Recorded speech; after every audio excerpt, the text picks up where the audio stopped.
Phil says, I really felt for Jake Cooper at the weekend. 400 games, a huge achievement, really solid game with what should have been a winner, and he still doesn't have a song.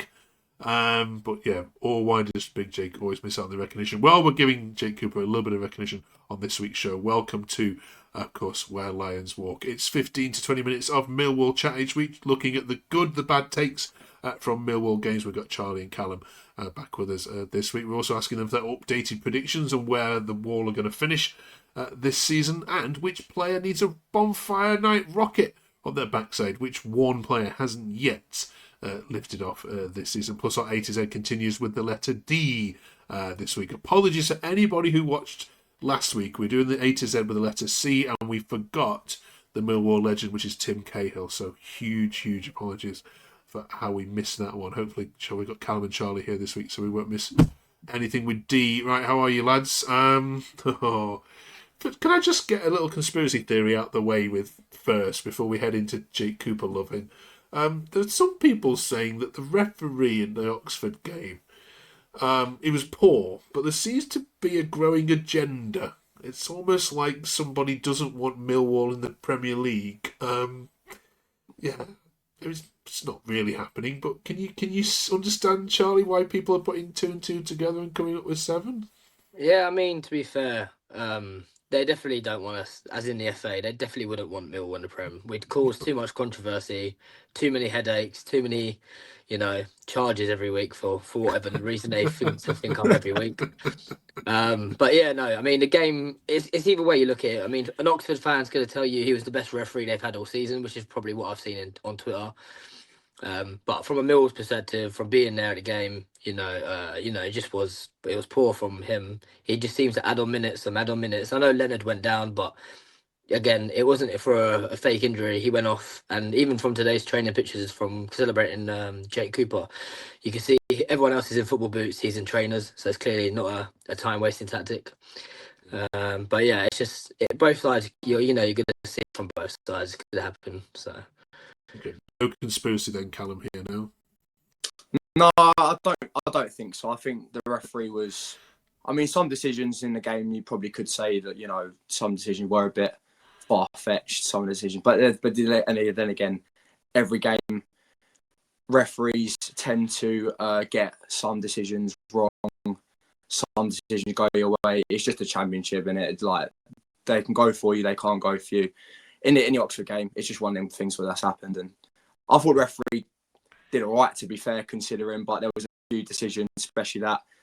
Obviously, the last minute one was a bit of a no-go for me, really. But yeah, it is what it is, Mark. At the end of the day, what can you do? Did you get a screenshot of you second in the table by any chance just before that goal went in, or I did.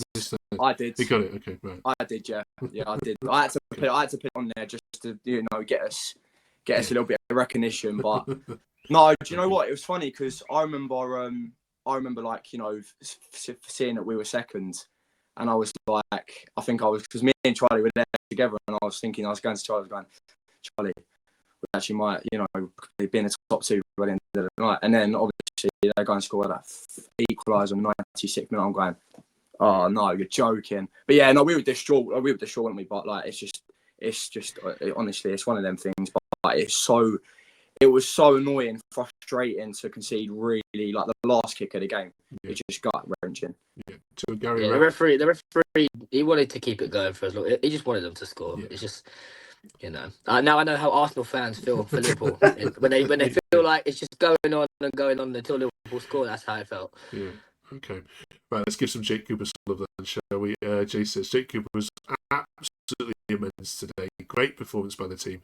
Though unfortunately conceded late on, especially as opposed to deflected into the path of the Oxford player with the left winger trying to cross a point on the road. We move on to Birmingham on Tuesday, of course, as well. It's the recognition he deserves, Callum. He was getting dogs abuse earlier in the season, but always comes through for us and steps up in big moments. Charlton away, headed everything out the box. Big goals at West Brom at home, and of course again today. Yeah, why does he not get the recognition you think he deserves? Do you know what? I think. Listen, firstly, Jake Cooper is a Millwall legend. The guy is a machine at the back. He's been consistently so good for us over the past 8 or 9 years since he's been at the club. I think when he first joined, he was brilliant. I think now we're going into. I think now that football's changed a little bit over the last couple of seasons with playing on the floor, and obviously when Harris was with us, we're playing more direct. So obviously Jake Cooper was like hitting the balls long. But now that we've had the different styles in the team over the last couple of years, we're now starting to see a new revolution of us playing the ball more on the floor. And sometimes Jake can get a little bit of criticism for not really being as technical as some other defenders. So he might be a bit clunky at times on the ball. He might lose the ball in certain situations where you're like, oh goodness me, like what have you done? Listen, it's one of them things. But regardless, that's where the stick comes from. Sometimes he can lose the ball in certain situations, but overall, Mark, he's an absolute Rolls Royce of a defender. He's been fantastic for us, and he deserves to be captain of our football club because he's the most experienced player in that squad by far. Yeah, Charlie, you agree? Why has he not got a song yet? On the song, I don't know. It's just one of them. I think I don't really know what you can make up for it. Someone's got to be creative one day. Do you know what I mean? When he retires, when he retires, maybe he'll get one. But in terms of why I think sometimes he gets a bit of stick is he's not a sexy footballer. Do you know what I mean? Look at Christian Kramer. He's pretty much he's good looking and he does everything you want as a centre back. And I honestly think Kramer will be probably in the Premier League in the next couple of years. So night and day. The same was when Tanganga was here. Tanganga can play the ball at his feet, never makes a mistake, doesn't look clunky. Isn't 6'10" and decides to run around like a giraffe half the time. But Cooper, as I said, look at the games, historical games going back, especially the goal against Everton. He always comes up with loads of goals. I think he's now the second most top goal scorer for a defender in the Championship or EFL. So yeah, he's a clutch centre back. He does what he needs to. He makes the odd mistake, and sometimes he passes the ball like De Bruyne. Sometimes he passes the ball like Joey Barton. But he's a centre back. At the end of the day, he does his job. Okay, right. Who else needs some love, Callum, from that Oxford game then? For me, I'd go Ballo. I think Ballo has been, since he's come into the squad and started in the starting 11, I think he's been fantastic for us. I think he's just given us a little bit of added extra up front. He's a kind of unexpected player where he can make something out of nothing. He can run with the ball and he can do your little flicks and tricks. And it's one of them, I think, the players that we probably need in our team up front. I think we've been missing that sort of flair in our team. I think Ballo's got that at the minute and he's showing it on the pitch. Obviously, it's a killer blow to lose Femi as well. We've got to mention that as well on Saturday. He's obviously pulled his hamstring, so he's going to be out for about 2 months, I think. So it's just our luck, to be honest, Mark. I think that's just the most frustrating thing. We talk about injuries loads this season so far on this podcast. But yeah, the injuries are catching up to us already, and we're only 14, 15 games into the season. So it's not good. But yeah, no, I'd say Ballo for me at the minute has been a revelation at the moment. And plus, Billy Mitchell's got to be a mentor. Yeah. Do these injuries need looking at, Charlie? I mean, I know every club has them, but is there something in Alex Neil's training regime? Do we think that needs exploring here? Yeah, I mean, I feel like they're playing Royal Rumble in training because every single time we get after a match, to midweek, we get a new injury. Someone's got a ligament. Langstaff somehow concussions, and I don't understand because the guy doesn't win his off. But it just seems to happen. Anything we get one back in, one goes out. One comes back in, one goes out. It's just January is definitely going to be a time where we definitely need to bring in at least one or two just to stock up. But do you know what it is? Can I just add on to that quickly? I think if you look at our promotion season when we under Gary Rowett, I think especially a season like that, we miss players that season as well. And these are the fine margins that you can look. You look at teams that are like obviously the teams at the moment are in the top 6.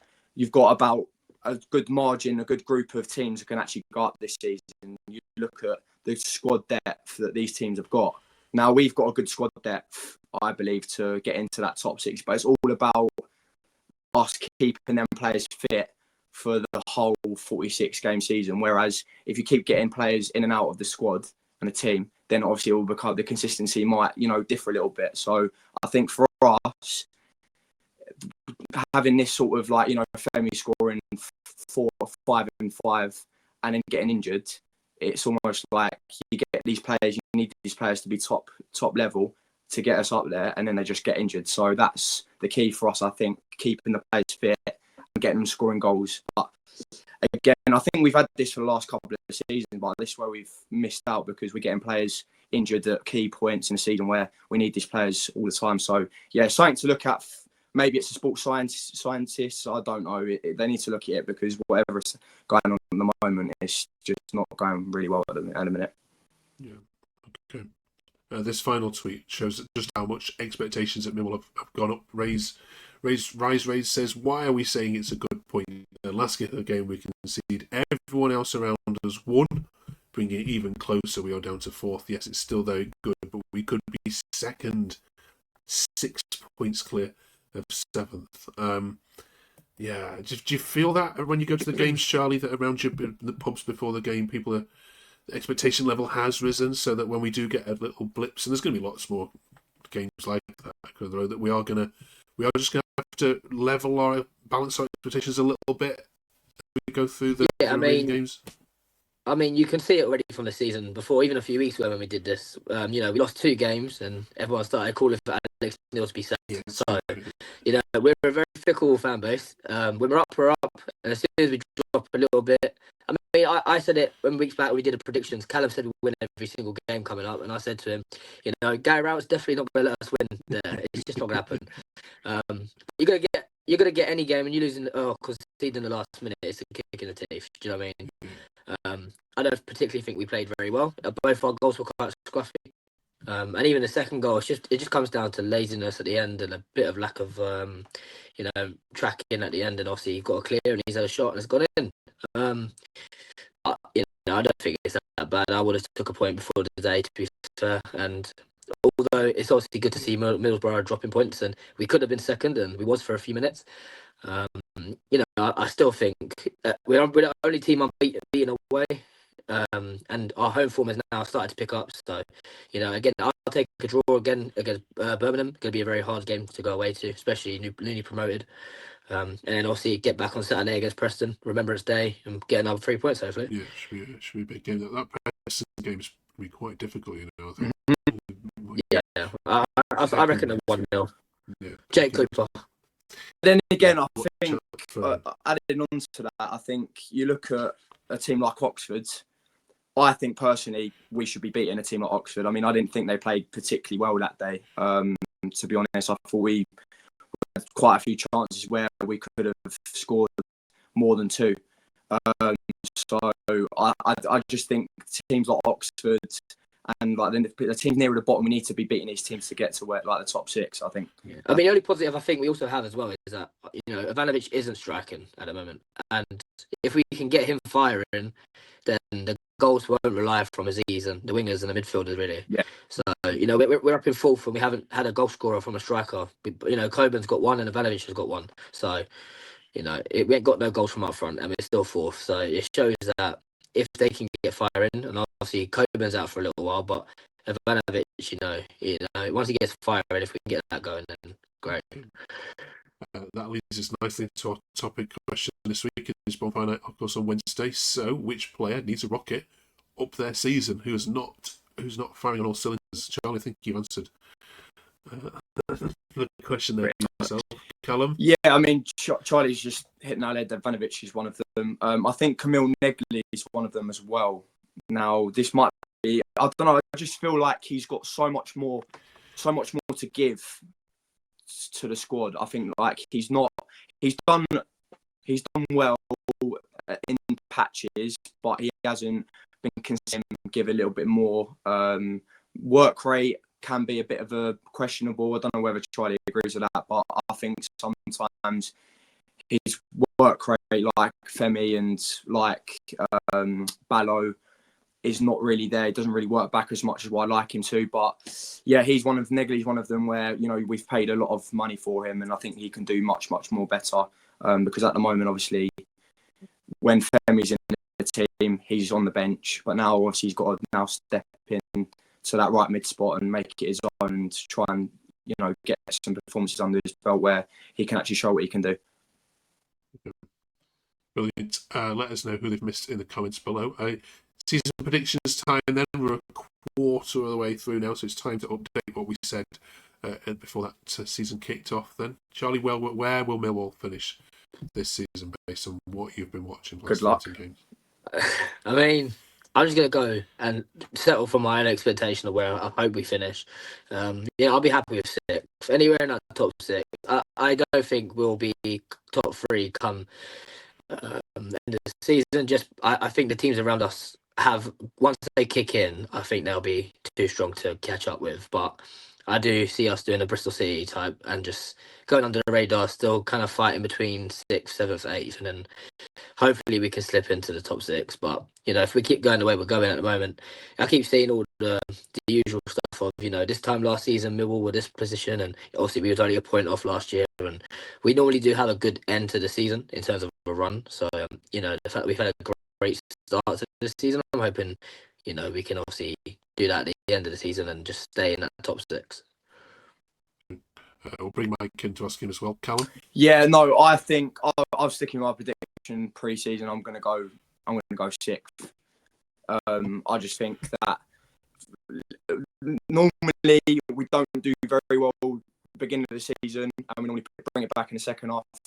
I think this season will be different. I think we'll be consistently good throughout the season, unless we get key injuries missed. But yeah, I'm going to stick with 6th. I think we've been fantastic so far. Mike, dropping you on this, where will Millwall finish this season? I can't disagree with about 6. I think it will, by and large, depend on what happens in the January transfer window, how attacking we go in it. But I think about 6th at the moment. I think injuries will plague us.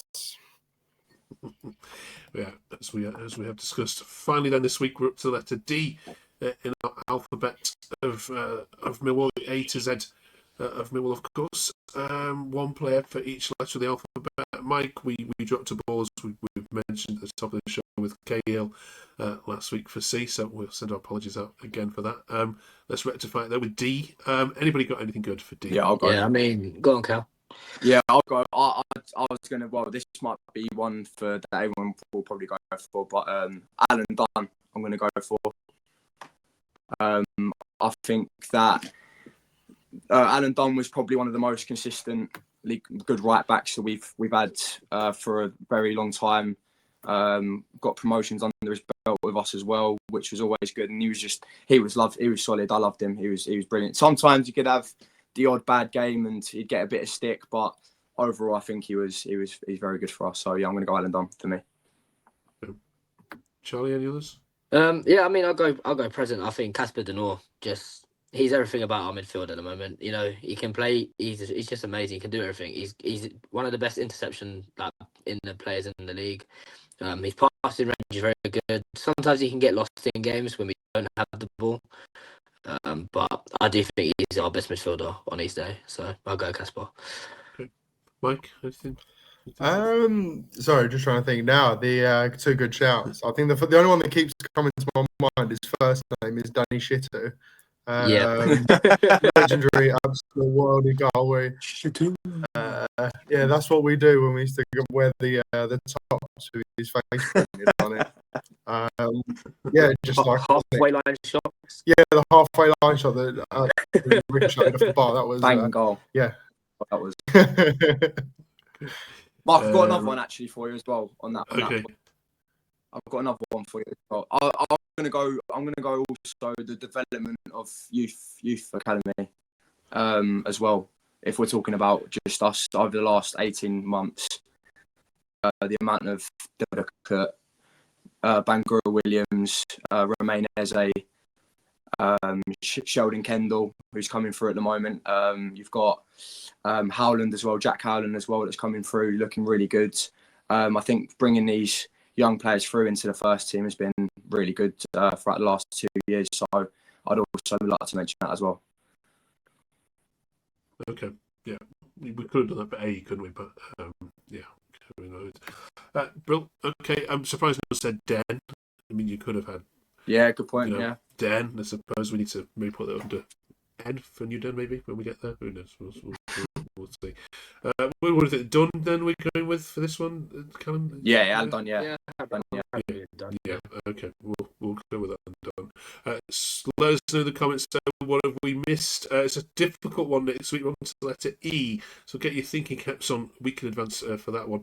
Also next week we'll of course be reviewing the Birmingham game and the Preston North End game, and looking ahead to the next set of fixtures after this annoying but final international break. Thank you very much for watching. Do drop us a subscribe if you've only just come across the channel and can squeeze 20 minutes of more Millwall chat into your lives. We really, really appreciate it. Thank you to you three. Massively appreciate all your comments and thoughts. We'll see you next week.